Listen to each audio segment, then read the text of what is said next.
फिर से जो है क्या है ऐसे तो आप लोग जो स्क्रीन शेयर किए हैं उसको ऑफ कर लीजिए। डॉक्टर साहब को रहने दीजिए सर। पूरी स्क्रीन आ जाएगी ना, कैसे आएगी? नहीं सर, स्क्रीन खुली रहेगी। कैसे आएगी? ओके। हाँ, हो गई okay. Please start. Good evening, everyone. All respected doctors, Jai sir, Dr. Matharu sir, and Dr. Rajiv sir. I welcome you all at the platform of AMT, that is Academy of Mind Technique. This is Dr. Jyoti Gujral, who welcomes you all at this platform, Academy of Mind. As we all know, that today we have gathered here just to share our knowledge, just to acquire, and just to procure, and not only to procure, just to attain the vision through which we can understand the mind, soul, and body of our patient. So I just hope that today's session will enhance our knowledge about understanding of the patient and broaden our wisdom, and you are going to have a bundle of takeaway definitely today from this platform. So let's begin our journey, and I welcome Dr. Binay Kumar Gupta. Let's welcome him. Over to you, sir. Thank you. Thank you.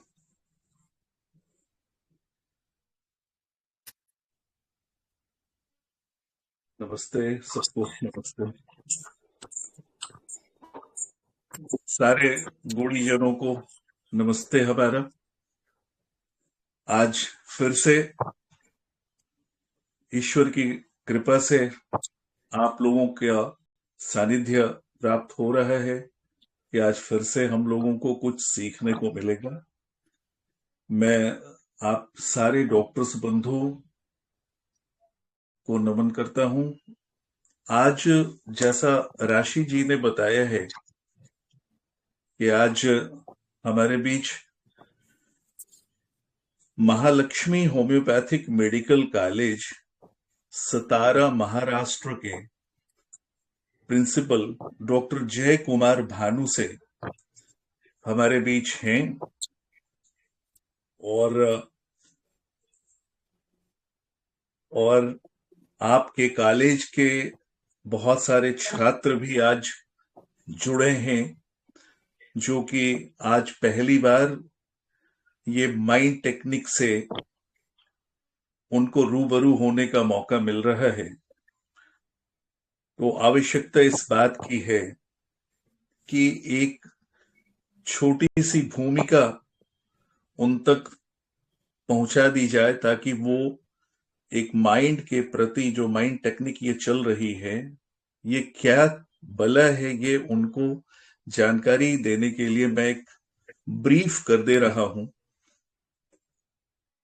देश काल और परिस्थिति के अनुसार हर क्षेत्र में क्रांति तो होती ही रहती है, परंतु कभी कभार जब डॉक्टर हैनीमन एवं डॉक्टर एमएल सहगल सरीखे पुरुष अवतरित होते हैं तो महाक्रांति होती है। एक समय था जब डॉक्टर हैनीमन महाक्रांति करके चिकित्सा जगत में एक नए अध्याय का सूत्रपात किया, और दूसरा काल तब आया जब डॉक्टर एमएल सहगल ने महाक्रांति करके होम्योपैथी चिकित्सा जगत की धारा को और भी तीव्र, सुगम और सरल बना दिया, जिससे कि रेडिकल क्योर की अवधारणा सच होने लगी।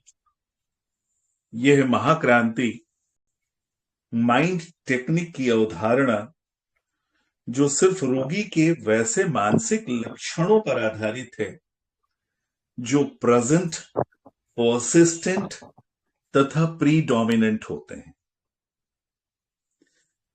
वैसे तो यह तरीका कहने को बहुत आसान है, लेकिन हम लोग जैसे जैसे इसके तह में जा रहे हैं तो कठिनाई भी सामने आती है और लगता है कि अभी भी हम लोग सीखना है, बाकी है बहुत सारी चीजें। तो वैसे तो डॉक्टर हैरीमन साहब ने कहा भी है कि एक डॉक्टर अपने को कभी भी पूर्ण नहीं कह सकता, जब वो डेथ बेड पे रहता है तब भी अपने आप को वो पूर्ण नहीं कह सकता।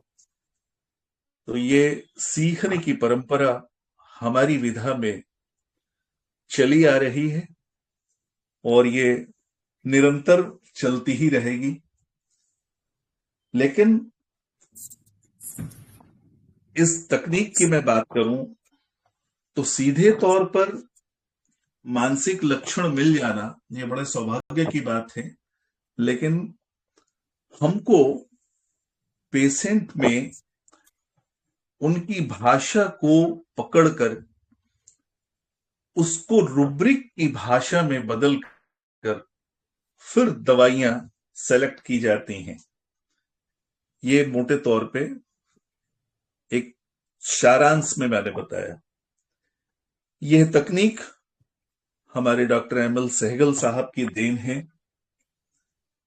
और उन्होंने कहा भी है कि रोगी जो आकर बोलता है उनको उनकी भाषा को अपनी भाषा में अर्थात रूब्रिक्स में बदलकर दवा का चुनाव करना है।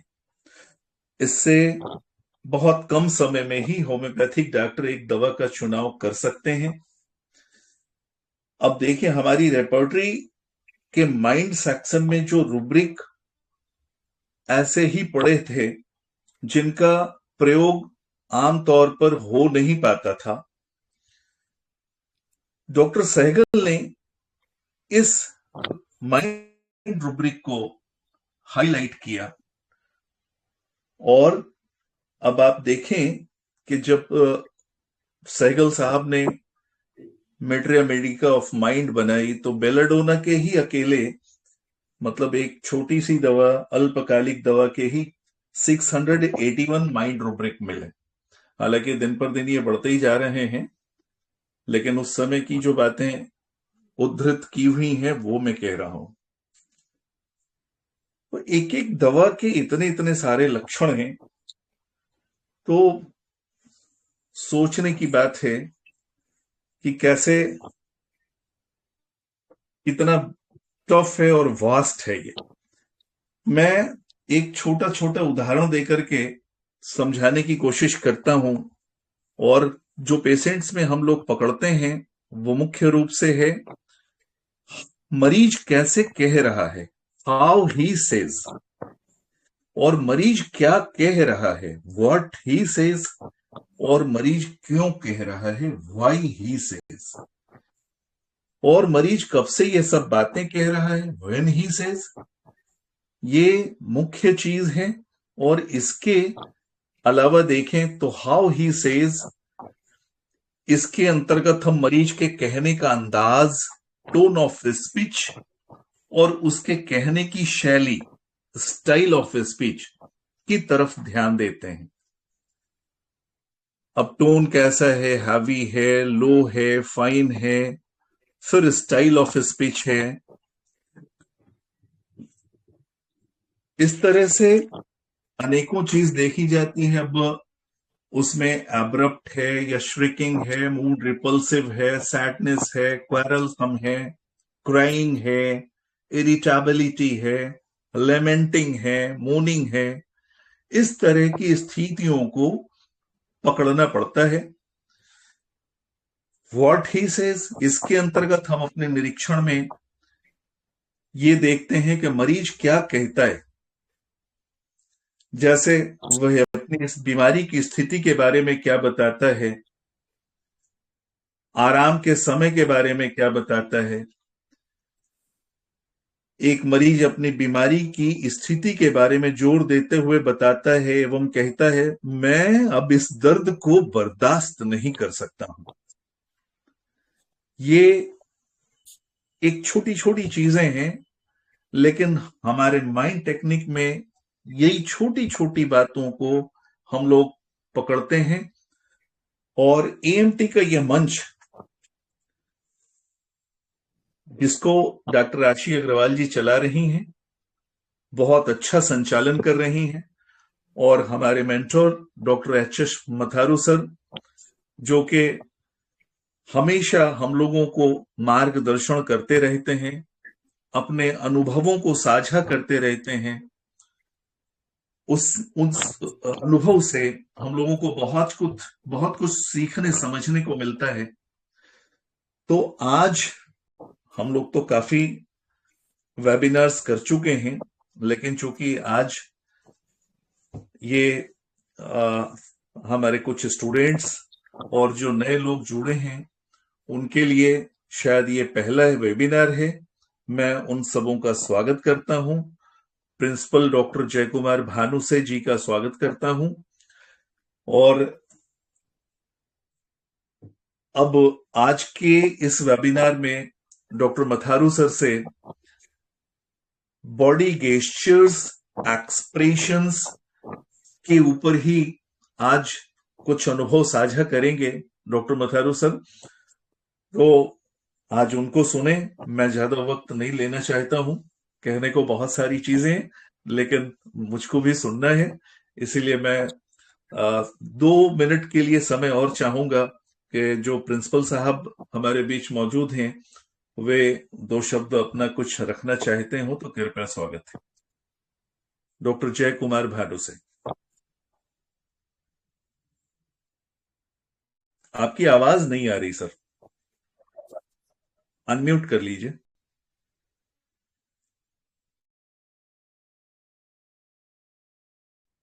अभी भी आप अनम्यूट हैं डॉक्टर जय कुमार भानुसे सर, कृपया म्यूट है, आप अनम्यूट कर लीजिए।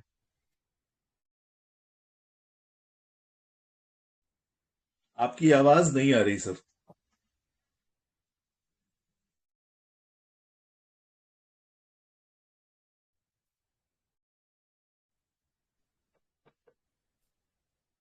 शायद कुछ तकनीकी व्यवधान हो। इस बीच आज हमारे बीच जुड़े हैं डॉक्टर राजीव शर्मा, बहुत पुराने मित्र हैं हमारे, और ये हेल्थ जर्नलिस्ट भी हैं, दिल्ली से हैं, और south Asia times Melbourne Australia के कंट्री हेड हैं। आज मैं आपको भी निवेदन करता हूं कि आप 2 शब्द रखना चाहें तो प्लीज रखें।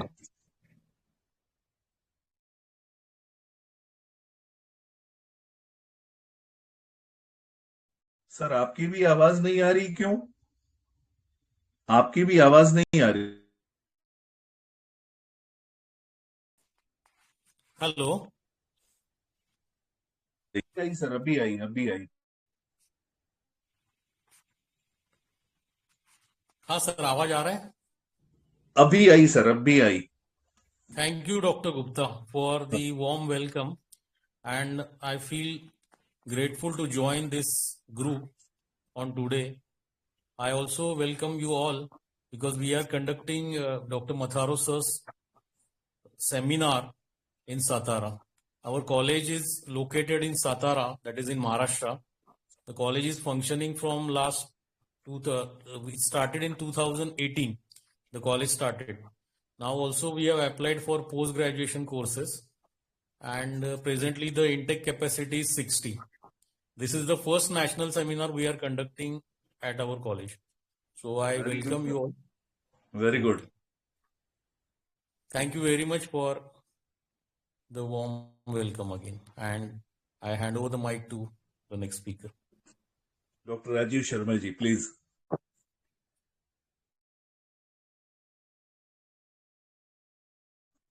सर जी, आपकी आवाज अभी भी नहीं आ रही है।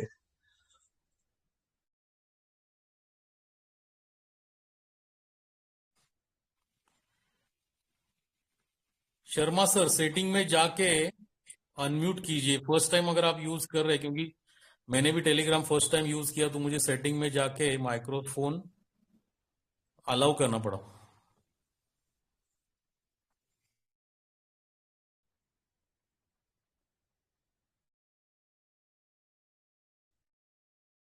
सर अभी तक आवाज नहीं आई आपकी, डॉक्टर राजीव सर।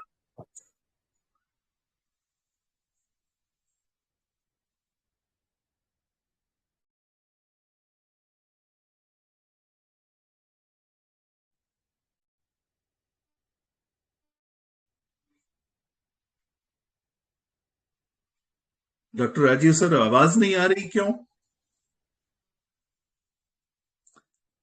जबकि जो यह सिंबल पे, आपके नाम के आगे सिंबल पे तो वो दिखा रहा है कि आपने अनम्यूट किया हुआ है।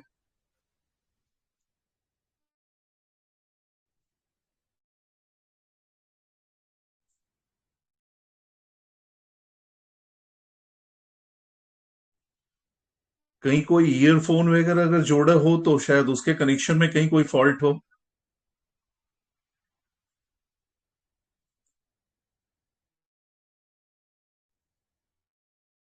अभी तक नहीं आई सर।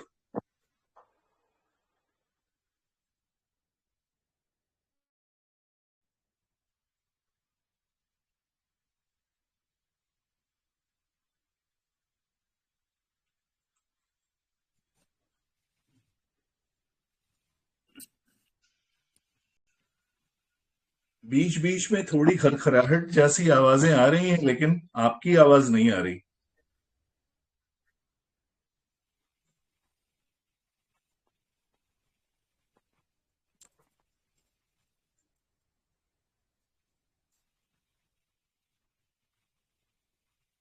सेटिंग का इशू लग रहा है। हाँ, हम लोगों की आवाज आपको मिल रही है? डॉक्टर राजीव सर, हाथ हिला के बताइए। यस। हाँ, उनको आवाज जा रही है। चलिए, कोई बात नहीं, आप थोड़ी देर उसको देख लीजिएगा, तो तब तक हम लोग इधर आगे बढ़े। Okay sir, thank you, thank you. Over to doctor Matharu sir, please.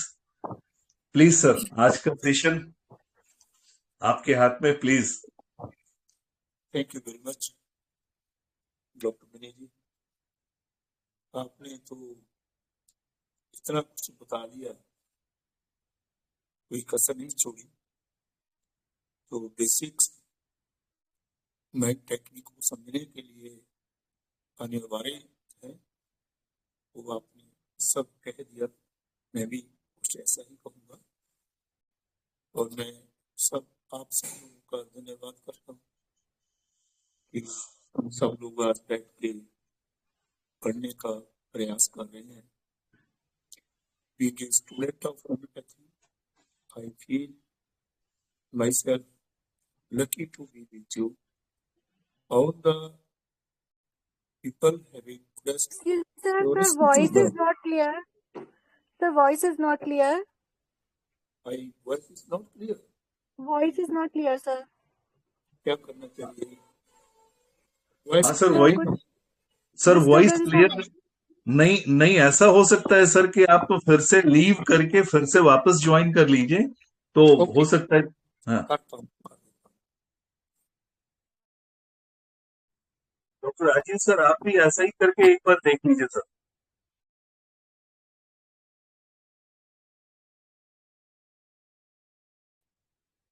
Doctor Rajiv sir, आप भी एक बार लीव करके देखिए।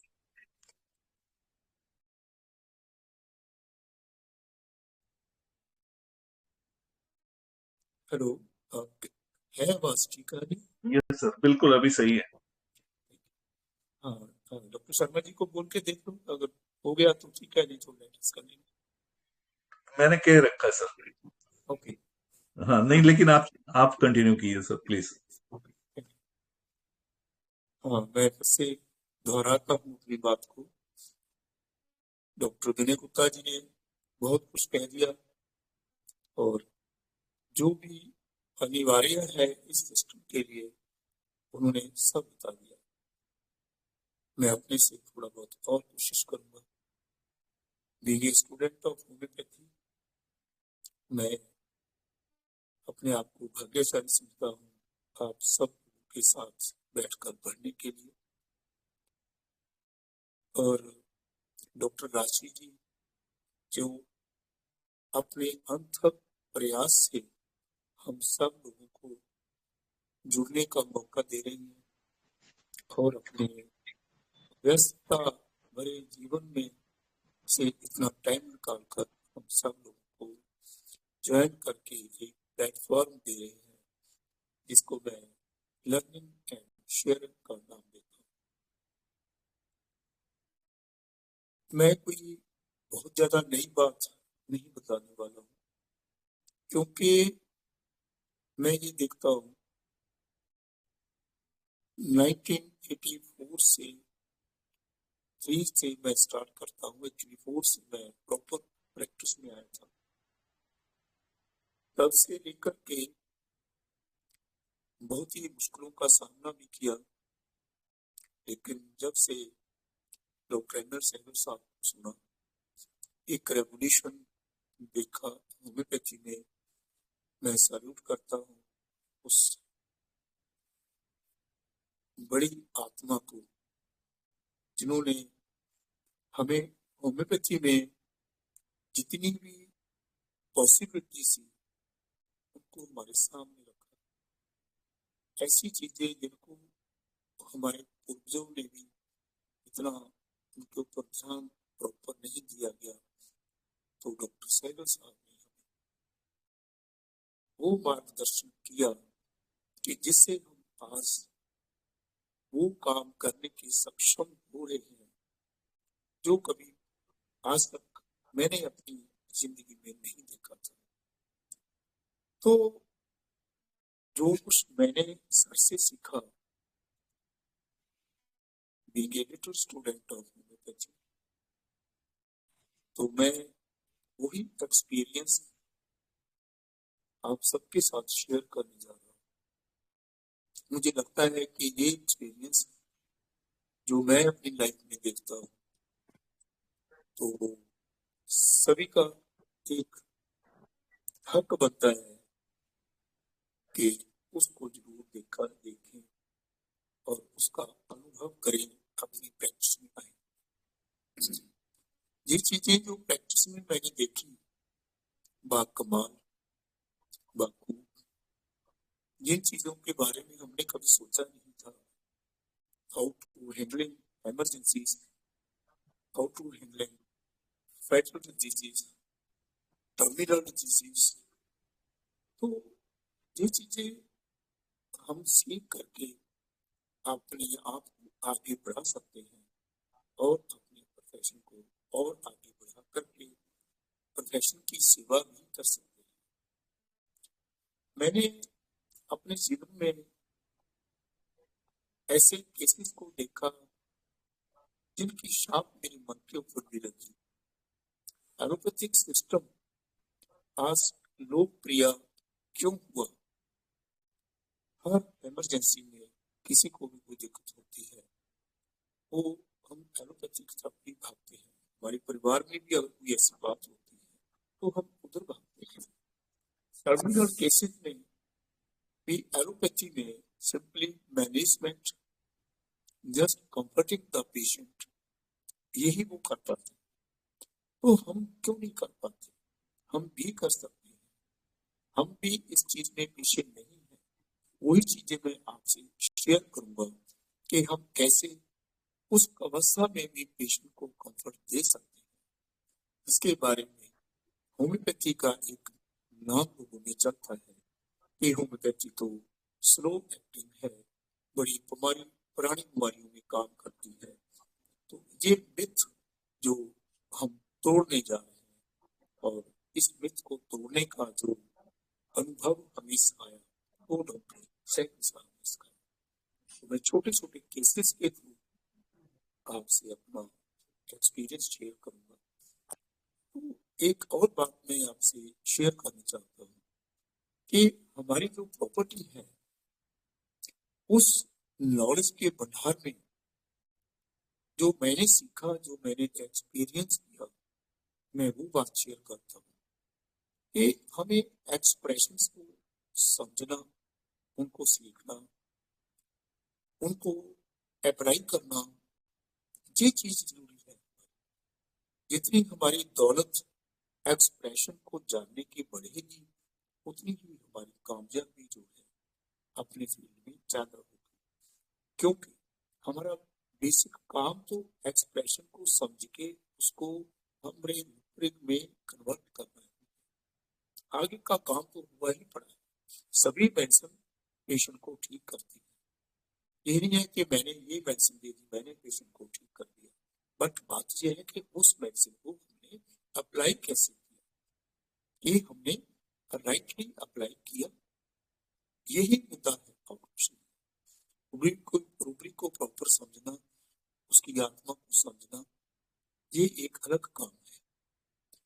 पेशेंट की भाषा को समझना, उसको समझना, जैसे गुप्ता जी ने बताया कि वो क्यों कह रहे हैं, कैसे कह रहे हैं, कब कह रहे हैं, सब चीजें ये मध्य से नजर रखनी पड़ेगी ड्यूरिंग केस स्टडी। तो ये जितने भी एक्सप्रेशन को हम समझेंगे उतना ही हम अपने काम में आगे बढ़ पाएंगे। My voice is clear? No problem? थोड़ी है प्रॉब्लम, लेकिन फिर भी समझ में बात आ रही है। तो क्या मैं ये लगाऊं, इससे अगर ज्यादा हो जाए तो? अभी हम केस देखने जा रहे हैं, इसलिए मैं सोच रहा हूँ कि मेरी आवाज क्लियर होनी जरूरी है। मैं इसको ट्राई कर लेता हूँ। If it's better than you can inform.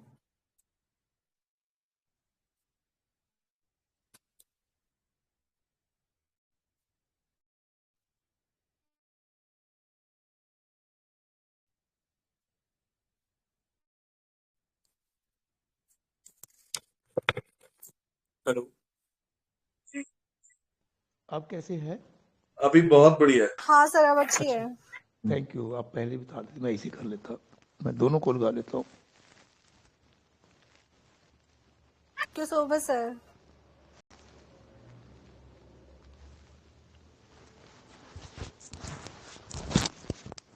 हाँ जी, अब कैसे लग रहा है? बहुत ठीक बढ़िया है ना? बिल्कुल। Thank you. सर बिल्कुल ठीक। ओके जी, ओके। हाँ, आज हम कुछ केसेस के जरिए जो बातें गुप्ता साहब ने कही, जो मैंने कही, जो हमारे लिटरेचर में लिखी हुई हैं, उनको केसेस के जरिए समझने की कोशिश करेंगे। तो ये पहला केस की मैं एक बात कर रहा हूँ, ये लो बीपी का केस है। उसका सिस्टोलिक 90 था और डायस्टोलिक 70। तो इतनी गंभीर अवस्था थी उस पेशेंट की, बोले कि सर उठा ही नहीं जा रहा, बस ऐसे ही गिरा पड़ा हूँ, हिम्मत नहीं हो रही बिल्कुल ही। मैंने होम्योपैथी भी बहुत दवाई ली, कम से कम 15-20 दिन से मैं इस तकलीफ से जूझ रहा हूँ। टॉनिक भी लिए हैं मैंने, एलोपैथी की भी मेडिसिन ली है, पर ये मेरी दिक्कत जो है वो सही नहीं हो रही। तो मैंने उनसे पूछा कि आपको क्या तकलीफ है? बस सर उठे ही नहीं जा रहा, शक्ति है ही नहीं है शरीर में, बस लेटा रहता हूँ, पूरा दिन लेटा रहता हूँ। डॉक्टर साहब सुबह भी नहीं उठता जाता, लगा रहता है कि बस पड़ा ही रहूं बेड पे, सुबह उठा ही नहीं जाता।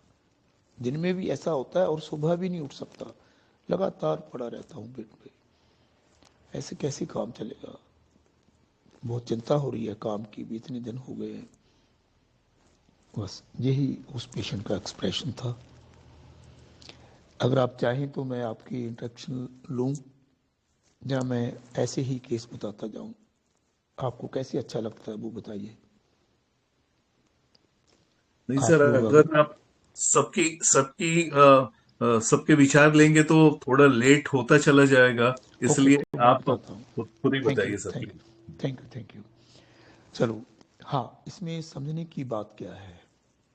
देखो, पेशेंट क्या कह रहा है हमें, पेशेंट की अपनी दिक्कत क्या है, वो जान नहीं है। बस सीधी सी बात है, इस जान नहीं है को हम क्या समझते हैं, हिम्मत ही नहीं है, ऐसे गिरा हुआ तौर पर से पेशेंट में टोटली उसकी बॉडी काम नहीं करती, ना उसका ब्रेन साथ दे रहा है, ना उसके इमोशन साथ दे रहे हैं, ना उसकी बॉडी साथ दे रही है। टोटल टॉर्पर, टॉर्पर मीन्स पूरी बॉडी का काम करने की जो क्षमता है, उसकी टोटल गिरावट, जो गिरावट का नीचे वाला लेवल है, उसको टॉर्पर बोलते हैं। और लगता है कि बस लेटा ही रहूं, पड़ा रहूं। ये छोटी छोटी बातें, मतलब ये नहीं है कि मैंने ये मेडिसिन दी, मैंने ये ठीक किया, ऐसा नहीं है। आप सब लोग करते हो, होता भी है, ये होम्योपैथी की क्षमता है, बट मैं ये कहना चाहता हूँ कि छोटी छोटी बातें, जैसे पेशेंट बोलता है पड़ा रहूं जी, उठने को मन ही नहीं करता, उठे ही नहीं जाता, हिम्मत नहीं होती और सुबह भी नहीं उठा, better is to remain in and better is to remain in morning. सुबह भी नहीं उठा जाता जी, जो उठने का टाइम होता है वो भी बस पड़ा ही रहता हूँ, पड़ा ही रहता हूँ, उठा नहीं जाता। और काम काज कैसे होगा, अब इसकी भी चिंता हो रही है, एंग्जाइटी बिजनेस अबाउट। मैंने साथ ही साथ बता देता हूँ, मैंने उस पेशेंट को पल्सिट्ला 30 दी। वो पेशेंट एडिक्टेड है, वो जो पंजाब में तो भुक्की बोलते हैं, पता नहीं, पोस्ट के जो छिलका होता है उसको, वो भी लेता है वो, और अफीम ओपियम भी खाने की उसकी हैबिट है। तो ऐसी कंडीशन में मेरे को भी लग रहा था कि ये अफीम खाने वाला इतना आदमी है, उसके नशे से चलता है, तो मुझे थोड़ा सा चैलेंजिंग लगा केस कि कैसे ये आदमी इम्प्रूव होगा। तो मैंने सैगल सर के बताए हुए रास्ते से चला और जो उन्होंने कहा तो मैंने उनको पल्सिट्ला 30 दी। मैंने पेशेंट को, जो मेरी हैबिट है कि 15 मिनट के बाद में मैं फिर बुलाता हूँ, तो उसके बाद मैंने उसको बुलाया और पूछा कि कैसे लग रहा है। कि डॉक्टर साहब कोई ज़्यादा तो कुछ नहीं लग रहा, लेकिन जो सिर का भारीपन था वो कम हो गया। तो मैंने फिर 15-20 मिनट के बाद में बुलवाया और एक डोज साइकिल की और डाली। तो उस पेशेंट ने बोला कि सर, अब जो शरीर ठंडा हुआ पड़ा था, बिल्कुल ही ठंड लग रही थी बहुत ज़्यादा, वो मेरे को वार्मथ आना शुरू हो गया। कमाल का सिस्टम है, कमाल की मेडिसिन। कभी हमने सोचा नहीं था कि ऐसा पेशेंट को इतनी जल्दी कंफर्ट आना शुरू हो सकता है होम्योपैथी से। We proud to be homeopath. तो अगले 15 मिनट के बाद फिर बुलाया और उसने बोला कि सर मैं तो अब 50% ठीक हो गया हूँ, कमाल हो गया। तो मैंने उस पेशेंट को बोला कि भाई आप एक बार मेरे को शाम को फिर रिपोर्ट करके जाना, क्योंकि जो दूर चल जाते हैं घर से। तो शाम को 6 बजे के करीब उस पेशेंट ने मेरे को बताया कि सर मेरे को आने की ज़रूरत नहीं है, अब मैं मच बेटर फील कर रहा हूँ।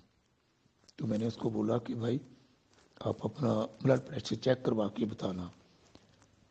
बोला कि सर मुझे लग रहा है कि ठीक ही होगा। हाँ नहीं, ऐसा नहीं है, बीइंग ए मेडिकल मैन हमें भी इस चीज़ को मॉनिटर करना ज़रूरी लग रहा है। और उस पेशेंट ने तीसरे दिन, मैंने 3 दिन की उसको मेडिसिन दी थी, तो 3 दिन के बाद में मैंने बुलाया और उसने मेरे को बताया कि सर मेरा बीपी टोटली ही नॉर्मल है और मैं काम करता हूँ, अच्छे से घूम रहा हूँ, अच्छे से खा पी रहा हूँ, कोई दिक्कत नहीं है। ये छोटा सा केस मैं आपके साथ शेयर किया। शेयर करने का तात्पर्य ये है कि हम इस अवस्था में पेशेंट को ठीक कर सकते हैं जिस अवस्था में उसको एलोपैथी भी ठीक नहीं कर पाई।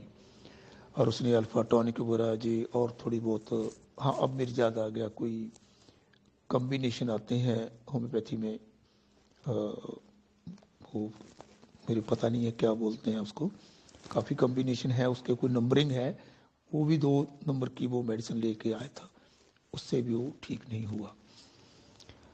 तो ये फर्स्ट केस था। इसके बारे में कुछ भी पूछना हो तो हम बाद में बात करेंगे। तो नेक्स्ट केस मैं आपको बता रहा हूँ। ये केसेस बताने का मकसद यही है कि हम इस कंडीशंस में कैसे पेशेंट को पिकअप कर सकते हैं। ये केस है मेरे पास, एक 4 स्टेज कैंसर का पेशेंट है, जिसमें हम कभी क्लेम नहीं करते कि हम पेशेंट को ठीक कर देंगे। एलोपैथी में भी ये क्लेम नहीं होता, वो भी कहते हैं कि जस्ट मैनेज करते हैं, कभी पेन की दवाई देते हैं, कभी कुछ होता है, कभी कुछ होता है। तो हम भी इसमें सक्षम हैं, ये बात मैं आपसे कहनी चाहूँगा कि हम भी ऐसी अवस्था में जिसमें लोग एलोपैथी को चूज़ करते हैं, रादर एलोपैथी से फ़र्क नहीं पड़ता, कोई ट्रेमोडोल लेता है, कोई मॉर्फिन के इंजेक्शन लगवाता है, तब भी पेन नहीं ठीक होता, तो हम उस अवस्था में पेशेंट की हेल्प कर सकते हैं। तो ये केस ओइसोफेगस कैंसर का है और पहले भी उसको स्टंट डाला गया था काफ़ी साल पहले, फिर से वो कैंसर डेवलप हुआ और उसको डॉक्टर्स ने फिर से स्टंट डालने के लिए बोला, ऑपरेट करने के लिए। तो उसने बोला कि नहीं, मैं नहीं अब करूँगा, ऐसा कुछ नहीं होगा। तो वो पेशेंट को मेरे पास लाया गया। तो मैंने उस पेशेंट को अपने पास बुलाया, उसकी आवाज़ बहुत कम आ रही थी। तो मैंने उसको पूछा कि आपको क्या तकलीफ है। पेशेंट ने बोला कि डॉक्टर साहब दर्द बहुत हो रहा है, इसमें काफ़ी तकलीफ हो रही है। अब मेरा मकसद ये है बस कैंसर ठीक हो या ना हो, देखो पहले भी नहीं हुआ, इतने सालों से मैं जूझ रहा हूँ, बस मेरे को तकलीफ नहीं होनी चाहिए। मेरे को तकलीफ से बहुत डर लगता है, बस तकलीफ ना हो, बाकी ठीक हो या ना हो उसकी मैं कोई परवाह नहीं करूँगा। तो मैंने उसको जो सिम्टम लिए, बड़ी सिंपल सी बात है, कोई ऐसी नई बात नहीं है। इंडिफरेंस रिकवरी अबाउट इज, उसको रिकवरी क्या होता है? टोटल रिकवर हो जाना, पेशेंट का क्योर हो जाना, ठीक हो जाना। उसको उससे कोई मतलब नहीं है। उसको मतलब ये है कि मुझे तकलीफ ना हो, मेरे को पेन नहीं होना चाहिए, दर्द नहीं सहन कर सकता मैं, उसी से घबराहट है मुझे। तो मैंने इस पेशेंट को पास में बिठा के उसको मैंने मेडिसिन दी। मेडिसिन दे के मैंने वही 15-20 मिनट के बाद में फिर बुलाया कि हम देखते हैं। तो जस्ट 15-20 मिनट में पेशेंट ने आके बोला कि डॉक्टर साहब जो अंदर से घुटन हो रही थी मुझे और गले में भारीपन काफ़ी लग रहा था, उसमें राहत मिली है मुझे, और बाकी तो दर्द जो था वो नहीं कम हुआ। तो नेक्स्ट 15 मिनट के बाद में मेडिसिन डालने के लिए बुलाया। जो मैं मेडिसिन कहता हूँ मीन्स सैक्लाइन। तो सेकंड डोज डाली। तो उसमें पेशेंट ने बताया, अब मुझे जब थर्ड डोज के लिए मैंने बुलाया उसमें थोड़ा उसने बताया कि डॉक्टर साहब पेन काफ़ी कम हो गया है। अब मैंने बाहर बैठे बैठे वेटिंग हॉल में पानी पिया था और पानी पीने में मुझे इतनी तकलीफ नहीं हुई। तो वे पेशेंट अभी भी मेरे पास चल रहा है। मैं ये नहीं है कि मैं उस पेशेंट को क्योर कर दिया, लेकिन उसको कोई तकलीफ नहीं है अभी। उसको काफ़ी दिनों से वो मेरे पास चल रहा है, अभी 20 डेज से भी ज़्यादा हो गया। तो पेशेंट अच्छी रिकवरी में चल रहा है, उसको कोई पेन नहीं हो रहा है। अब उसको मैंने उर्बिक के मुताबिक मैंने लिया indifference recovery about his fear suffering of fear pain of the pain. तो मैंने उसको क्रिकेरिया कार्ब 6 की डोज दी थी और आज तक कभी रिपीट नहीं किया। रिकवरी तो अच्छी रिकवरी में पेशेंट जा रहा है कि ऐसी अवस्था में 4 stage cancer, agony of the cancer, we can help in this condition also. मेरे कहने का मतलब ये है। तो एक और छोटे छोटे केसेस से मैं आपको बता रहा हूँ। ये मेरी अपनी अंडरस्टैंडिंग है, मेरा अपना एक काम करने का वो है। मैं इसको ऑथेंटिक नहीं कहता हूँ कि मैंने ऐसा किया, मैंने ऐसा देखा। आप भी अपनी प्रैक्टिस में जब ऐसा देखोगे तो आपको महसूस होगा। एक और केस, ये भी 4 स्टेज कैंसर का केस है। देखो बातें थोड़ी सी मैच करती हैं, तो हमने कैसे देखना है कि इसमें डिफरेंस क्या है। वो जो एक्सप्रेशन है पेशेंट का, उसको हमने प्रॉपर समझना है कि कैसे हमने उसकी प्लेसमेंट्स करनी है रूब्रिक में। तो रूब्रिक को डालेंगे तो मेडिसिन अपने आप निकल आती है।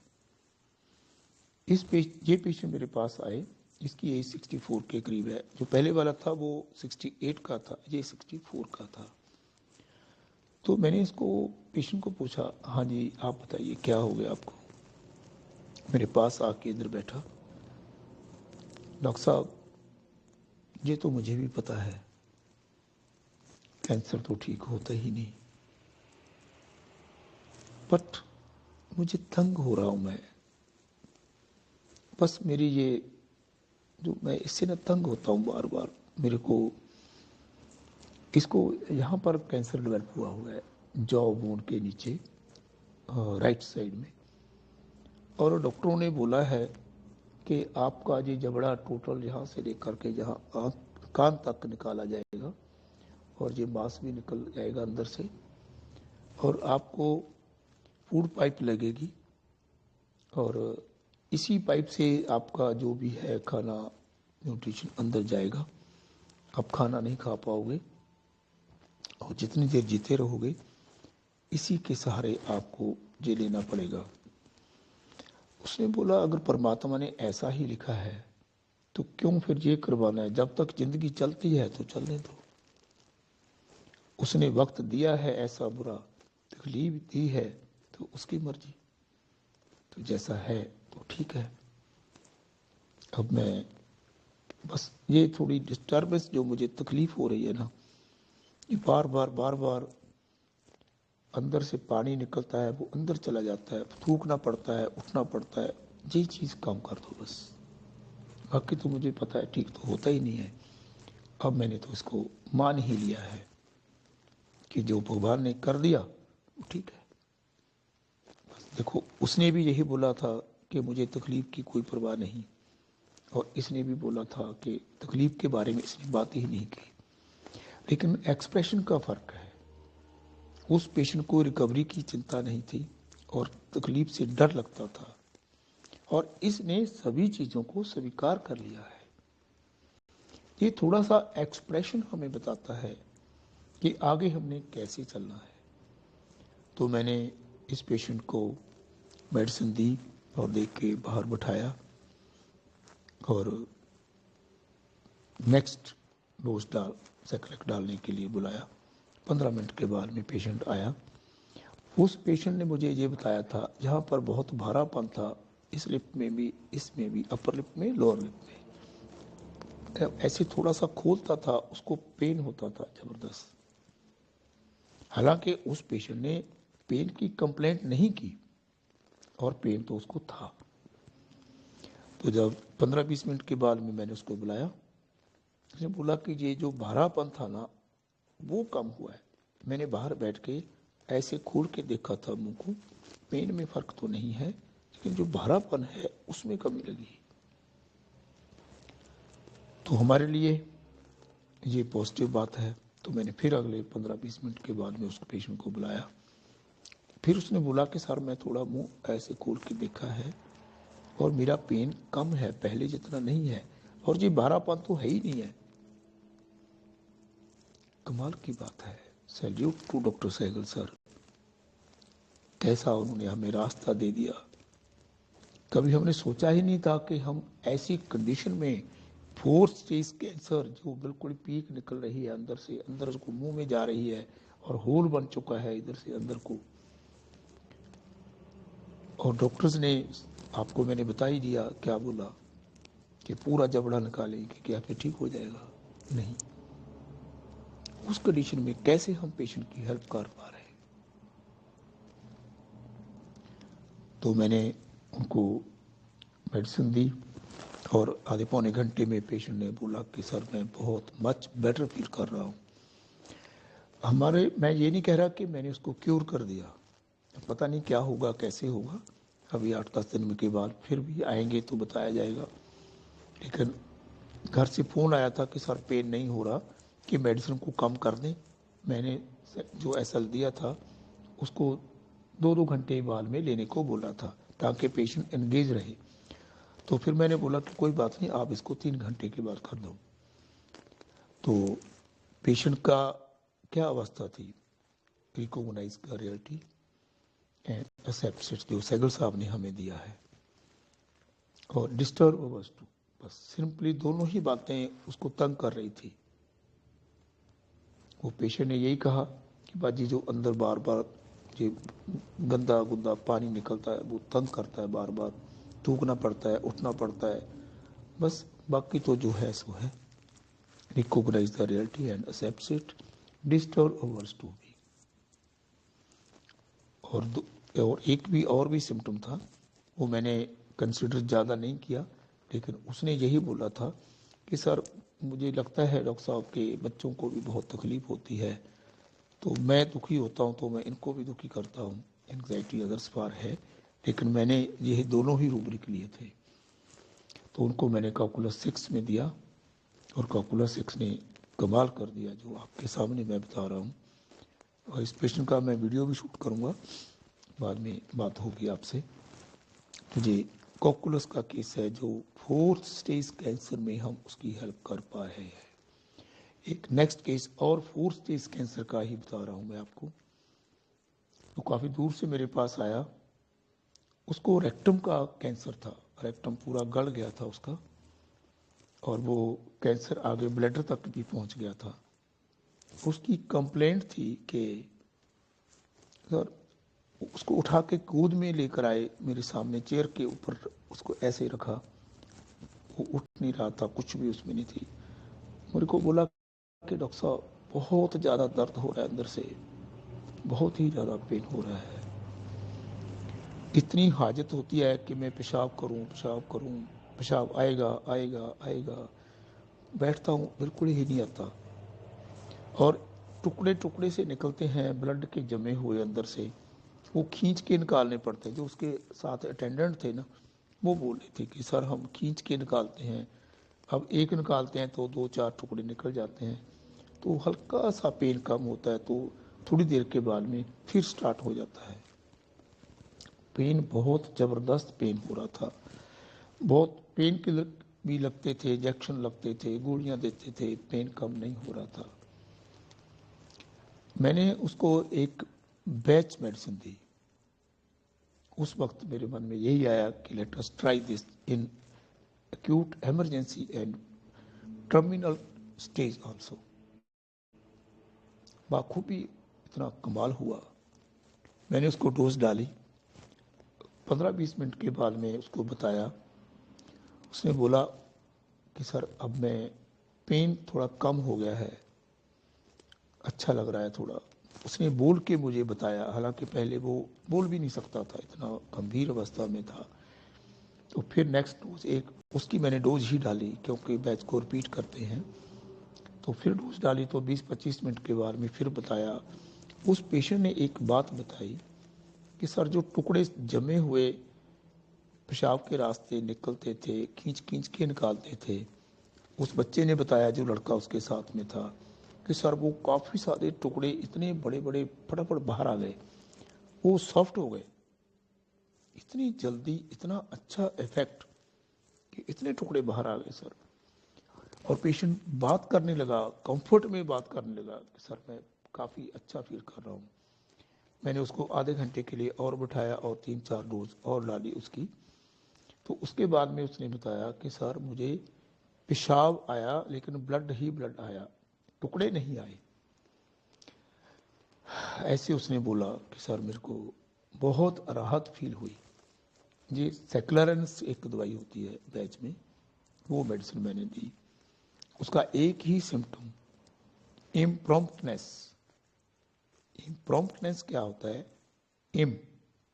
Promptness, promptness means proper, impromptness unproper. जैसे हम पढ़ते हैं, लड़कियों में हम देखते हैं कि पीरियड पेन होते रहते हैं, मेंसे नहीं आते, नाक से ब्लड आ जाता है, F6XX होती है। होम्योपैथी में हमारे पास बहुत अच्छा विकल्प है, बट इसकी एक ही डोज पेशेंट को राहत देना शुरू कर देती है। और जैसे कब्ज होती है, अर्जिंग होती रहती है, लेकिन जब आदमी स्टूल पास करने जाता है तो बिल्कुल पास नहीं होता, होता ही नहीं। ये भी इम्प्रॉम्प्टनेस है। और पेशेंट को अर्जिंग हो रही थी यूरिन की, यूरिन बिल्कुल ही पास नहीं हो रहा था, और सेक्रालिन की डोजे ने उसको एकदम क्लियर कर दिया। मेरा ये तात्पर्य नहीं है कि वो पेशेंट बच गया, जहाँ वो पेशेंट की डेथ हुई बाद में, कुछ दिनों के बाद में, लेकिन कॉम्फर्ट में। जब डिस्ट्रक्शन इतनी ज़्यादा बढ़ गई है कि ऑर्गन ख़त्म हो गया है, तो हम ये क्लेम कैसे कर सकते हैं कि हम उसको ठीक कर देंगे? हाँ, हम एगोनी को ठीक करने के लिए उसके काम आए, ये बहुत ही बड़ी बात है हमारे सिस्टम के लिए। तो एक केस सेक्युलरेंस से ठीक हुआ था, और एक और केस मैं आपके साथ शेयर करूं। एक लड़की आई मेरे पास, वो लड़की ने बताया वो 29 इयर्स की है। तो उसने बोला कि सर मेरे को जब मैं 19 की थी, मेरी शादी हुई, तब से मेरे को लिकोरिया हो रहा है, बच्चे भी हुए, ये बढ़ता ही जा रहा है। मैंने बहुत सी आयुर्वेदिक मेडिसिन ली, एलोपैथी की बड़े लेडी डॉक्टर साहबान को दिखाया, तो कोई फ़र्क नहीं पड़ा।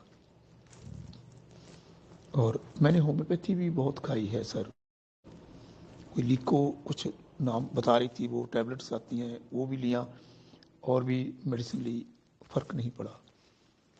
तो वहाँ बेटा आपको एक्चुअल में दिक्कत क्या है? सर गंदा लगता है, मन दुखी रहता है इस बात से, नफरत सी हो रही है अपने आप से अंदर से। क्यों? बस सर इतनी गंदगी है अंदर मेरे रहती है ना, मेरा अंडरवियर गीला हो जाता है, कपड़ा गीला होता है, तो बड़ा अजीब सा लगता है, अच्छा नहीं लगता, बहुत ही गंदा लगता है। बस सर इसको हटा दीजिए, मैं इससे तंग हूँ। सर एक और बात मैं आपको बताऊं, 1 साल हुआ, अब तो मेरे हस्बैंड भी मेरे से बात नहीं करते। वो भी बोलते हैं कि तेरे से इतनी बदबू आती है, वो मेरे पास ही नहीं आते। हमारी पर्सनल लाइफ टोटली डिस्टर्ब हो चुकी है, तो मैं दुखी हूँ बहुत ज़्यादा। सर वो भी बेचारे क्या करें, स्मेल तो मुझे इतनी ज़्यादा आती है कि अपने अंदर से इतनी गंदी स्मेल आती है बॉडी से, अपने अंदर से, कि मेरे को दिल कच्चा होने लगता है। ऐसा लगता है कि नौजिया हो रहा है मुझे, इतनी घबराहट होती है उस स्मेल से। तो मैंने उस पेशेंट को मेडिसिन दी। आफ्टर 10 डेज उस पेशेंट को मैंने बुलाया कि कैसे है आपकी कंडीशन।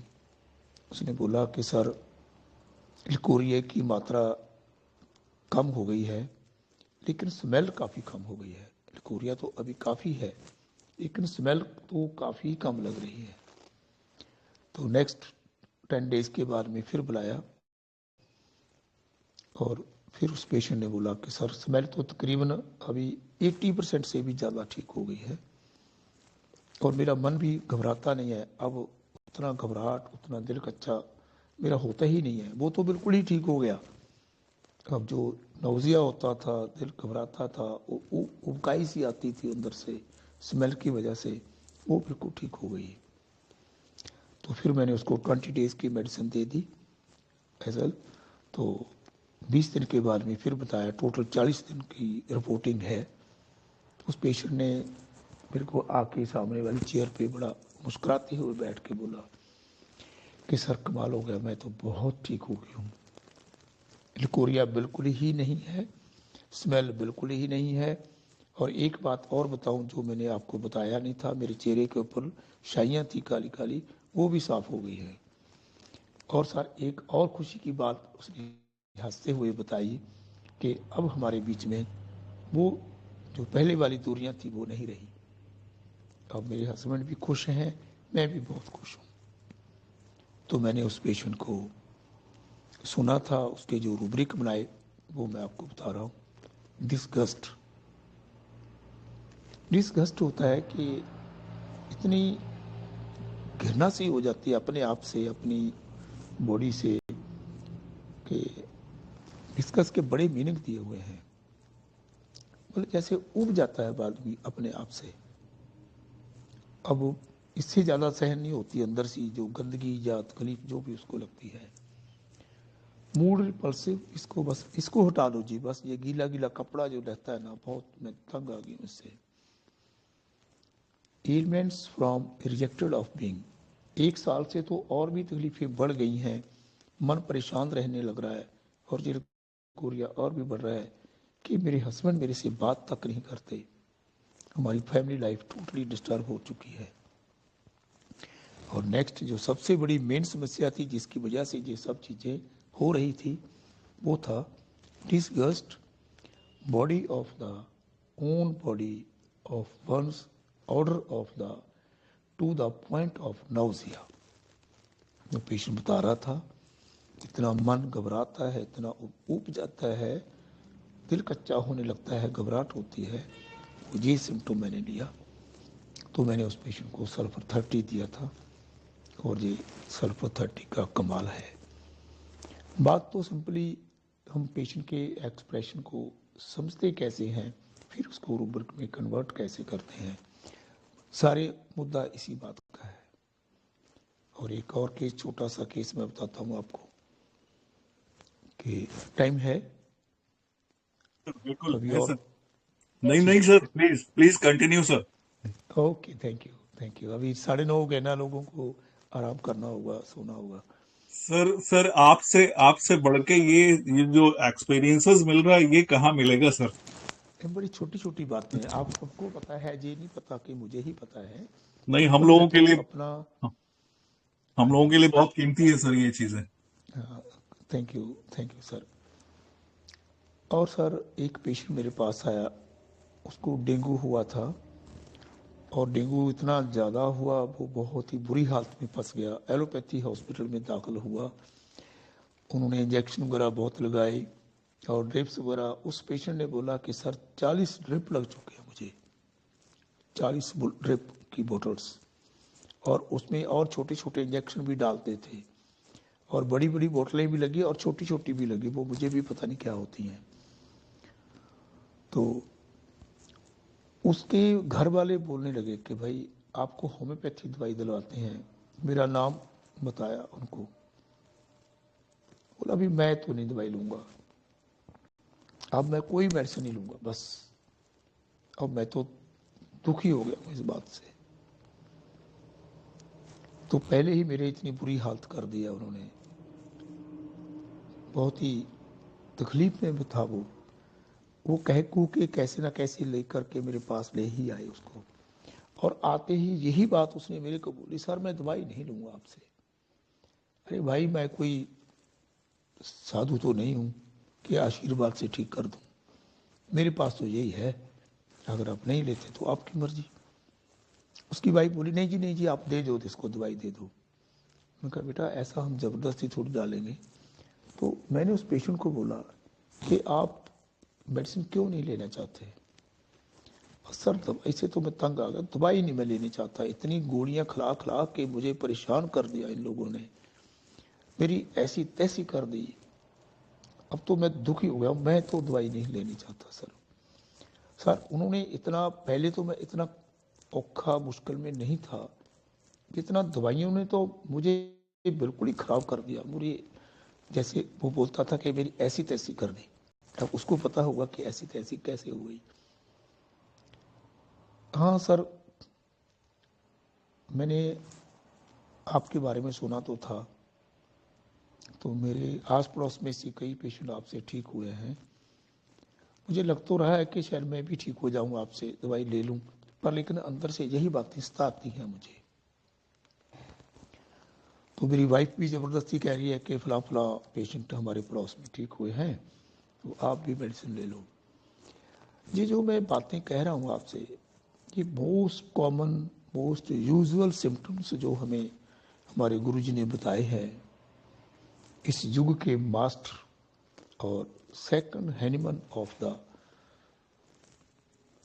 सेंचुरी, मैं तो ये कहूँगा कि उन्होंने होम्योपैथी को एक नया आयाम दे दिया।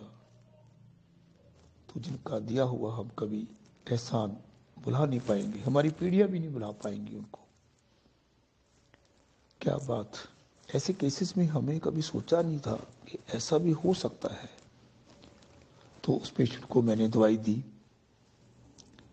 और उसको बॉडी एक्स बहुत हो रहे थे, लेकिन उसको टेम्परेचर भी था और हेडेक बहुत ज़्यादा हो रहा था।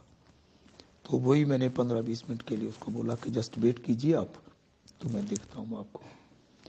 पेशेंट ने बोला कि डॉक्टर साहब ऐसा क्या है, 15-20 मिनट में क्या हुआ, तो हम परसों आ जाएंगे, 3 दिन की दवाई दी है आपने। तो बोला नहीं कोई बात नहीं, आप थोड़ा वेट कर लीजिए, अभी एक बार और डालेंगे दवाई। तो मैं भी कंफर्मेशन कहता हूँ, मैं कोई इतना बड़ा महारथी नहीं हूँ कि मैंने डोज डाल दी कि पेशेंट 100% ओके ही हो जाएगा कि उसको भेज दूँ। पेशेंट एगोनी में है, तकलीफ में है, तो हमें भी सीखने को मिलता है कि कैसा हम कितना अच्छे से ठीक कर पाते हैं पेशेंट को, और इन्हीं बातों से हमारा कॉन्फिडेंस बढ़ता है, जो बातें मैं आपसे शेयर कर रहा हूँ। तो 15-20 मिनट के बाद में फिर मैंने उसको बुलाया, उसको पूछा, उसने बोला कि डॉक्टर साहब मुझे डर तो बहुत लगता था कहीं ऐसा ना हो कि कुछ और ही बिगड़ जाए काम, बट फिर भी मैंने हौसला करके दवाई ले तो ली, लेकिन अब मैं ठीक फील कर रहा हूँ, मेरा हेडेक काफ़ी कम हो गया है। तो मैंने उसको मेडिसिन दे के 3 दिन के बाद में फिर बुलाया और पेशेंट आज 100% बेटर, उसके प्लेटलेट्स बढ़ गए, उसका TLC लेवल सही हो गया और HB भी उसका अच्छा हो गया, उसको भूख लगी एकदम, शाम को ही भूख लगने लगी उसको। तो ये छोटे छोटे केसेज जो रोज़मर्रा की ज़िंदगी में हमारे पास आते हैं, और मैं भूल ही गया कि हमारे पास आज काफ़ी स्टूडेंट हैं हमारे साथ जुड़े हुए।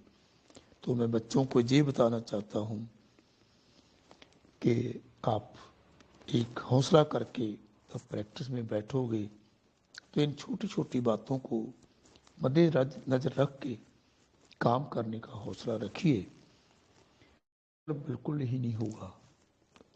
टेक इट 100% ग्रंटेड कि ऐसी बात ही नहीं है कि पेशेंट ठीक ना हो, बस थोड़ा सा इन छोटी छोटी बातों को सीखने का प्रयास करें। कभी भी ज़रूरत पड़ती है, बहुत सीनियर लोग बैठे हैं, किसी से भी बात करो, कोई वेबिनार अटेंड करो, सेमिनार अटेंड करो, उनमें से सीखने को बहुत मिलता है। और हमारे पास बुक्स हैं, लिटरेचर है सहगल साहब का, उसको हम पढ़ें। तो ये चीज़ें मैं इसलिए आज छोटे केस भी 2 बताए, ताकि हमारे बच्चे जब प्रैक्टिस में जाएंगे, आगे बैठेंगे, एकदम उनके पास ना हार्ट फेलियर के, ना शुगर के, ना फैटी डिजीज़ के ऐसे केस नहीं आएंगे, उनके पास एक्यूट केसेस आएंगे, छोटे छोटे केस, एक्यूट केसेस, फीवर, ये वो सो ऐसा। तो उसको देखने में कम से कम जल्दी सक्षम हो जाएं और उनमें हमें रिजल्ट मिलने लगेंगे, तो उसी परिवारों में से बड़े केस भी आपके पास आएंगे और वो भी ठीक होंगे। ये मेरा छोटा सा प्रयास रहेगा कि मैं बच्चों तक ये बात पहचानना चाहता हूँ कि don't fear to go into the practice, you can go bravely into the practice, कोई दिक्कत नहीं आएगी, सब कुछ इमीडिएट आपके पेशेंट ठीक होने शुरू करेंगे। बस आप इन बुक्स को फॉलो करो, इन बातों को फॉलो करो। और ये पेशेंट को मैंने लेकिसिस दी थी 30, refusing medicine to take, religion wrong है, सफर्ड सुपरस्टिशियस, कि सुना है आपसे मेडिसिन ली थी शायद मैं भी ठीक हो जाऊंगा, लेकिन इन डर के मारे वो दवाई नहीं ले रहा था। तो लेक्सिस ने उस पेशेंट का कमाल कर दिया। और एक छोटा सा केस और याद आ गया, वो भी बताता हूँ, वो भी डेंगू का ही है और बच्चों के काम आएगा। मैं बच्चों को फिर से ये रिक्वेस्ट करता हूँ कि बच्चों को ये छोटी छोटी बातें जरूर सीखनी है। ये एक्सप्रेशन है जो कॉमन एक्सप्रेशन है पेशेंट के, तकरीबन इमरजेंसीज में ऐसा ही वो बात करते हैं। इन बातों को हम जरा समझने का प्रयास करें और कुछ भी बात नहीं है। तो ये पेशेंट जो हमारा, ये भी डेंगू का है और इसको भी हॉस्पिटल में एडमिट किया गया और ये भी ठीक नहीं हुआ और बहुत ज़्यादा तकलीफ में रहा। फिर हॉस्पिटल से भागा, घर ले गए, फिर आयुर्वेदिक दवाइयाँ ली और मेडिसिन ली, होम्योपैथी भी ली, ठीक नहीं हुआ और फिर इसको मेरे पास लाया गया। इस पेशेंट ने बोला कि सर बस मैं तो उठा नहीं जा रहा, मैं तो ऐसी कंडीशन में जैसे मैं हूँ, मैं तो दवाई नहीं लेनी चाहता हूँ। और उस पेशेंट की कोई और वजह थी, इसकी कोई और वजह है। दवाई वो भी नहीं लेना चाहता था, दवाई ये भी नहीं लेना चाहता था। तो इसने बोला कि सर वैसे जैसे मैं हूँ मैं ठीक हूँ, बस मैं नहीं चाहता हूँ सर कहीं मुझे ऐसा ना हो कि आपकी दवाइयाँ मुझे और भी बिगाड़ दें। पहले भी मेरे साथ ऐसा ही हुआ है। तो इस पेशेंट को भी मैंने मेडिसिन दी, मेडिसिन दे के बिठाया और पेशेंट को कंफर्ट फील हुआ। आधे घंटे तक मैं 2-3 डोज विद साइक्लिक डाली और पेशेंट को बहुत अच्छा कंफर्ट फील हुआ। और 3 दिन के बाद पेशेंट ने बताया कि मैं बहुत ही बेटर फील कर रहा हूँ और तकरीबन ठीक हो गया हूँ। ये पेशेंट का जो वर्जन था कि मैं जैसा हूँ ठीक हूँ, अब मैं नहीं चाहता कि मेडिसिन लूँ, कहीं और भी इससे कुछ बिगड़ ना जाए। कम से कम इतना तो है कि मैं लेटा तो हूँ आराम से। ये है bed desire to remain in. Bed वही नहीं होता कि चारपाई, चारपाई के ऊपर लेटने को ही बेड नहीं कहते। बेड वो चीज़ है जहाँ पर पेशेंट को थोड़ा कंफर्ट फील होता है, उस अवस्था को भी हम बेड बोलते हैं। जिस अवस्था में रहने से पेशेंट को लगता है कि मैं यहाँ पर ही ठीक हूँ, बस यही ठीक है, कहीं मेरा ये भी कंफर्ट ना चला जाए आपकी मेडिसिन से। Fear betrayed of being wrong है सफर्ड। तो इस पेशेंट को मैंने हायसैम्स दी। और हायसैम्स और एक लेक्सिस में एक आपको डिफरेंस बताना चाहता हूँ कि जो पेशेंट है हायसैम्स का, वो पड़ा रहना चाहता है, बेड पे रहना चाहता है, बेशक वो कंफर्ट का बेड हो, बेशक वो एक्चुअली बेड हो। लेकिन जो लेक्सिस का पेशेंट है वो भागना चाहता है, रेस्टलेसनेस, सिट कैन नॉट, वो बैठेगा नहीं, ये उठेगा नहीं। यही फर्क मैंने अपनी प्रैक्टिस में देखा। इस पेशेंट को हायसैम्स ने बहुत अच्छा ठीक किया। आज के लिए इतना ही। तो कोई भी बात किसी बच्चे को या स्टूडेंट को समझ नहीं आई हो, बाकी सब लोग प्रैक्टिशनर हैं, बड़े एक्सपीरियंस्ड हैं, सभी को पता है, उनको तो जरूरत ही नहीं पड़ेगी। लेकिन कभी स्टूडेंट को कोई बात पूछनी हो तो जरूर शेयर कर सकते हो। बैच स्क्रीन सर पहले वाले केस में एक हाँ जी, कौन? जो आपने बैच फ्लावर रेमेडी का नाम लिया है जी सर, सर मैं बोलूं? जी हाँ जी, बोलिए बोलिए। हाँ, बैच फ्लावर रेमेडी है सेक्लेरेंस।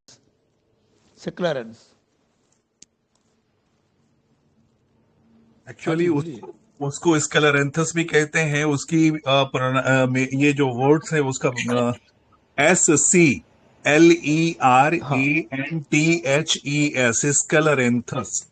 सेक्लेरेंस। चलो, ये अपनी अपनी थोड़ी प्रोनाउंसिएशन में फर्क पड़ जाता है। हाँ, लेकिन गुप्ता जी आप बता देना, क्योंकि आपके पास तो वो मेडिसिन भी अवेलेबल है और किसी को जी, जरूरत पड़ेगी तो आपसे ले सकते हैं। आपके ही कहने पे मंगाया था सर। नहीं सर, ये बड़े कमाल के थेरेपेटिक्स एजेंट हैं, कभी बात करेंगे इनके ऊपर भी, बैठेंगे देखेंगे। डॉक्टर बैच ने कहा था, मैंने एक्चुअली मेरी यात्रा जो माइंड टेक्निक के लिए शुरू हुई वो बैच से ही हुई थी। मेरे मन में तो पहले बैच के बारे में ही आया था कि मैंने उनको पढ़ा, जब देखा कि ऐसा जब माइंड को लेते हुए ये मेडिसिन काम करती हैं बिना कंसिडर किए हुए फिजियोलॉजी को, तो होम्योपैथी में ऐसा क्यों नहीं। यही क्वेश्चन ने मुझे बेचैन कर दिया था। और फिर सैगल साहब के चरणों में जाकर के वो चीज़ को मैंने शांत किया और फिर गुरुला धोरे ऐसा हुआ। आपकी हाँ जी, अगला आपकी क्वेश्चन। एक चीज आपकी जो थी ना, वो 3 दवाइयों के बारे में जो एक साथ आपने बताया था कि जी गन्ना हाँ, चूसने फ्लेवेपोल। वाली बात, गन्ना हाँ चूसने बस, वाली बात, वो मेरे ख्याल में लगता है यहाँ पे सबों को बहुत पसंद आएगी बात। और 2 लाइन की बात है वो, काइंडली चलो प्लीज मैं बता दीजिए फिर। कर देता हूँ। हमारा ही अपना टाइम है। तो हाँ, मैं जब मैं एक मेरे दोस्त हैं डॉक्टर गर्ग साहब, उनके पास गया था मेडिसिन लेने के लिए, तो वो बुक पढ़ी थी, थोड़ा सा मैंने पढ़ा, देखा कि मेरे को बड़ा अपील की वो बात कि यार कमाल की बात है ये तो लिखी हुई। तो उसमें कुछ मेडिसिन मैंने थोड़ी थोड़ी पढ़ ली। तो मैंने डॉक्टर साहब को बोला कि सर आपके पास कुछ मेडिसिन है? बोला यार मेरे पास तो थी, लेकिन वो मैंने कभी जूस कमी की है, रिजल्ट वगैरह पूरा प्रॉपर नहीं देखा मैंने, तो मैंने तो फेंक दी है। हाँ यार कब कहाँ फेंक दिया आपने? बोले बस कल ही सफाई की है, डस्टबिन में मैंने फेंकी थी शायद। तो मैंने बोला, मैंने डस्टबिन को उठाया और डस्टबिन को अंदर से उसको खाली करके देखा, उसमें 3 शायद मेडिसिन थी, अभी 3 या 4 थी शायद, याद नहीं है। और उसमें से क्रैब मस्टर्ड, एक चेरी प्लम थी शायद, हाँ चेरी सिरेटो चेरी प्लम, यस सरेटो थी या क्या थी, अभी याद नहीं है पूरा, बहुत देर की बात है, ये बात है 1985 की। तो मैं 10-15 नवंबर को ये मेडिसिन लेकर आया था यहाँ से 1985 में। तो मेरी एंगेजमेंट थी उस टाइम के लिए, मेरे पास मेरी सिस्टर आई हुई थी, कज़न मामा जी की लड़की, उसको लेकर आए थे हम। उसको वो जब खाना देती थी तो ऐसे करके खाना देती थी, इसको उल्टा करके ऐसे, कुछ पास को आके मेरे को खाना पड़ा थी। तो मैंने सोचा कि कुछ तो गड़बड़ है कि भाई ये लड़की ऐसा क्यों कर रही है। तो जब मैंने उसका हाथ पकड़ के सीधा करके देखा, वहाँ क्या गुड़िया ऐसे ऐसे क्यों कर रही है, टूटा हुआ है हाथ, क्या हो गया इसको? बोले नहीं भैया, उसने ऐसे छुपा लिया कि मैं नहीं दिखाऊंगी। तो मैंने पकड़ के जब सीधा करके देखा, अरे इसने मौके थे, ये पूरा भरा हुआ था, 50-60 से भी ज़्यादा ही होंगे भाई, बनती तो नहीं की, बिल्कुल ही कोई स्पेस ही नहीं थी, इतना भरा हुआ था उसका, इतना गंदा लग रहा था हाथ उसका। बोले कि भैया जा तो इसको काट दो, जा इसको ठीक कर दो। अरे मैंने सोचा यार ये तो क्रैब एपल का सिम्टम है, मैंने पढ़ी थी, मैंने तो वो 2-3 घंटों में ही पढ़ डाली बुक, बहुत अच्छी लगी किताब मेरे को, रास्ते में आते आते, ट्रेन में आते भी पढ़ ली, और 2-3 दिन में मैंने अच्छे से पढ़ी। और परमात्मा कभी क्या करता है कि आपको मौका देता है सीखने का, वो खुद ही सिखाता है आपको, मैं तो इस बात को मानता हूँ। मैंने कभी मेडिसिन का नाम भी नहीं सुना था, मुझे पता नहीं था कि बैच मेडिसिन क्या होती हैं, और फिर ऐसी कृपा की परमात्मा ने, जो मेडिसिन मेरे पास थी उसी के पेशेंट में जो मिले, बोलो जैसे मेरी उंगली को पकड़ के उसने मुझे सिखाया। मेरे को क्या आता था, कुछ भी नहीं आता था, 1-2-4 दवाइयाँ तो थी मेरे पास, और उसमें भी 7-8 गोली थी। मैंने एक एक गोली करके उसमें और साइक्लिक की गोली डाल के थोड़ी सी पुड़िया बना के उसको दी, और उसको बोला कि भैया एक देते रहो आप। और मराइकल हुआ कि 1 हफ्ते के बाद में वो गुड़िया भागती हुई मेरे पास आई, हफ्ता 8 दिन हो गए होंगे शायद। बोले कि भैया देखो देखो देखो, एक भी मौका नहीं है, कमाल हो गया, अरे बिल्कुल ही साफ हो गया हाथ। ये मेरे जीवन का पहला एक्सपीरियंस था मेरा बैच के बारे में। थैंक्स टू डॉक्टर बैच, जिसने इतना अच्छा ज्ञान हमें दिया, कमाल हो गया। बस उसने से ये बात खटकने लगी कि why not in homeopathy without considering physiology and pathology. तो बस वो चीज़ हुई। और ऐसा ही मस्टर्ड के केस मैंने देखे, तो वो भी ऐसे ही आदमी मेरे पास आया था, वो मेरे को बोला कि सर डॉक्टर साहब मैं इतना मन उदास रहता है, कोई ऐसी दवाई है आपके पास? जैसे परमात्मा ने खुद ही मेरे पास वो पेशेंट भेजे जो मेरे पास दवाई थी, मुझे अक्ल देने के लिए, मुझे रास्ता दिखाने के लिए, सिखाने के लिए। तो परमात्मा ने ऐसा ही किया। उसने बोला कि सर कोई वजह तो है ही नहीं है, पता ही नहीं चलता, कभी कभी ऐसा लगता है कि एकदम ही मन उदास हो जाता है, तो फिर कुछ देर के बाद ठीक हो जाता है। तो वो ये मस्टर्ड का सिम्टम है, डिप्रेशन ऑफ अननोन कॉज का पता नहीं होता कि क्या कॉज है। वो कभी कभी ऐसे डिप्रेशन के बादल आते हैं, मन बिल्कुल उदास हो जाता है, और उसके बाद थोड़ी सी देर के बाद में अपने आप ठीक हो जाता है।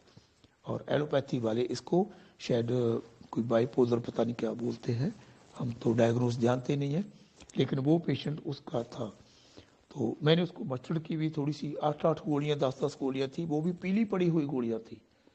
कमाल की बात है, वो पीली पड़ी हुई गोलियाँ थी, उसने भी कमाल कर दिया। इतना अच्छी मेथड, इतनी अच्छी मेडिसिन, कमाल की बात है। तो वो केस मस्टर्ड से ठीक हो गया। और दूसरे केस भी मैंने देखे थे, वो भी केस ऐसे ठीक हुए। चलो कभी डिटेल में फिर बात करेंगे, ठीक है डॉक्टर गुप्ता साहब, इतना बहुत है। Thank you sir, thank you. लेकिन एक जी डॉक्टर राजीव शर्मा जी बोल नहीं पाए थे, तो हाँ, अभी मैं चाहूंगा, मैं तो पूरी उनकी बात सुनना चाहता हूँ। इज मैं रिक्वेस्ट करूंगा राजीव शर्मा जी से उन्हीं प्लीज। की वजह से ही मैं हौसला कर पाया हूँ मुझे बात ही कहने का आपसे। उन्होंने तो हौसला दिया मुझे। बिल्कुल please. Thank you sir. Come on sir, मैं आपके दर्शन करना चाहता डॉक्टर हूँ। राजीव शर्मा जी प्लीज। जी doctor Rajiv Sharma sir please. Thank you sir. आवाज नहीं आ रही आपकी। आप बोल क्यों नहीं रहा? अभी भी आपकी आवाज नहीं आ रही। डॉक्टर राजीव शर्मा जी, आप अपना माइक अनम्यूट कर लीजिए।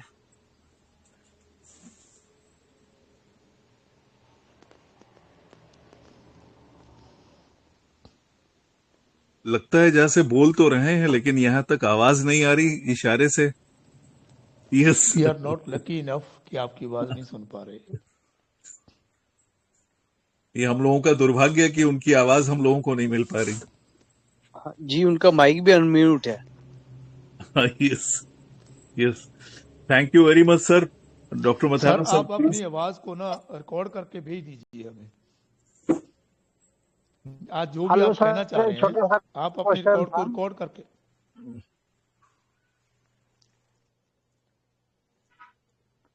हेलो सर, एक्सक्यूज मी, एक छोटा सा क्वेश्चन था। जी जी बोलिए सर, अभी आपने वो थोड़ा सा हम आउट ऑफ नेटवर्क हो गए थे, तो आपने जो केस बताया था कि इसमें वो डेंगू वाले केस में जिसको 40 बोतलें चढ़ चुकी थी, वो कहता मैं दवा नहीं लूंगा, इतनी दवा खाए। हाँ जी, उस केस का क्या हुआ सर? वो ठीक हो गया था। आपको बताया कि जी, लेकेसिस दिया था। हाँ लेक्सिस 30 की डोज ही दिया था मैंने। वो पेशेंट एकदम क्लियर हो गया, बहुत अच्छा ठीक हो गया। नहीं, वो पूरा नहीं सुन पाए थे, थोड़ा उसमें रूब्रिक क्या लिए थे ये analysis? Refusing the medicine to take, वो कह रहे थे ना कि मैंने दवाई नहीं लेनी, मैं तो अब दवाई नहीं लूंगा, मैं तो बहुत दवाइयाँ लेके देख ली, सभी दवाइयों ने मुझे बहुत ही खराब कर दिया है। ऐसा जी डिलूजन रॉन्ग है ऐसा फॉर मी। इसमें सर थोड़ा सा हमको हाइसाइमस का कोड लगा, बीच में नेटवर्क डिस्कनेक्ट हो गया, तो मैंने आपसे हाँ है सर, का अगला केस है वो अगला केस है। वो आपको रिकॉर्डिंग मिल जाएगी, देख लेना ना। जी जी जी thank you sir, thank you. जी जी ओके। हाँ जी चलें अब। Thank you very much sir. Thank you very much, sir. Thank you, Dr. Matharu, for sharing your experiences with us. So, आज हमने ये सीखा कि किस तरीके से हम पेशेंट की सरल भाषा को रूब्रिक में फॉर्म करके अपनी पॉलीक्रेस्ट रेमेडीज से इतने डिफिकल्ट केसेस भी सॉल्व कर सकते हैं, not only the acute cases but also the chronic cases. So I thank you doctor Matharu sir, doctor Rajiv sir, दो उनसे हम कनेक्ट नहीं हो पाए हैं आज, और doctor Vinay sir and doctor जय sir. Thanks for being with us today. And shall we call it a day now? Thank you all. Thank you all. so much. Thank you thanks. Thank you sir. Thank you. Sir, आपका ऐसे होता है कि छोटे छोटे में जैसे wisdom भरा हुआ है एक एक लाइन में।